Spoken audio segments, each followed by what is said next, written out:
Want to now bring in CBS News Homeland Security correspondent Nicole Sganga. Nicole, take it away.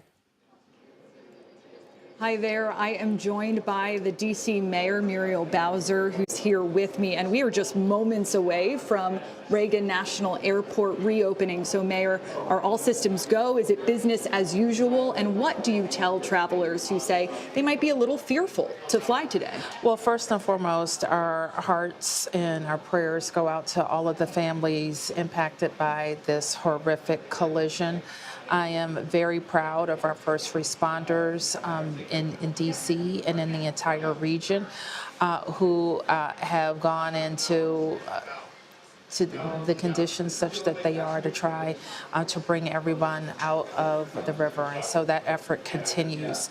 I think the message was very clear from the Secretary of Transportation as well as the airport's director in the FAA, saying that there's no reason not to resume flight activity into Reagan Washington National Airport.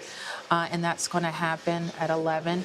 We should say that anybody who has travel plans should check with their carrier because we know that carriers are adjusting flights. Yeah, and it's going to be important to double check today. You talked about that colossal effort by federal, state, local, law enforcement, first responders. Absolutely. You've been in meetings all day. Yes. What is the latest you can tell us about this recovery operation?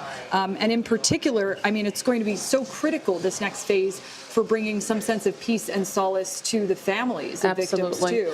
Well, the airline, of course, is working with the families that were on the plane. The Department of Defense is working with the military personnel to make sure families are notified. The National Transportation Safety Board becomes the lead agency now on the investigation because I know people have a lot of questions and want to be assured that our skies are safe. Absolutely. And I want to bring up, because for those who might not be familiar with Washington, D.C., this is a very controlled, meticulous airspace. There is a lot of coordination between federal, local, commercial, which makes this all the more shocking, quite frankly, of an event. For those who are not used to how the airspace is here, talk about that. Well, the airspace is different here because of the federal assets of our nation, the White House, the Capitol, the Congress. So there is more restricted airspace. Here, for example, you wouldn't see like a small plane that someone was operating at a different airport. You just wouldn't see that. The fact that there was a military aircraft involved, they don't have the same restrictions that other like private or commercial small planes would have. So the fact that it was a military plane and a commercial plane would explain how it could be in the restricted airspace. Yeah, and we expect all of that to be part of the investigation. Absolutely. We know that the NTSB is likely to brief us later today on that. What questions are you asking as this investigation continues? Well, what we will want to know, of course, is why were the two aircraft in such close proximity? Did they both have permission to be in close proximity?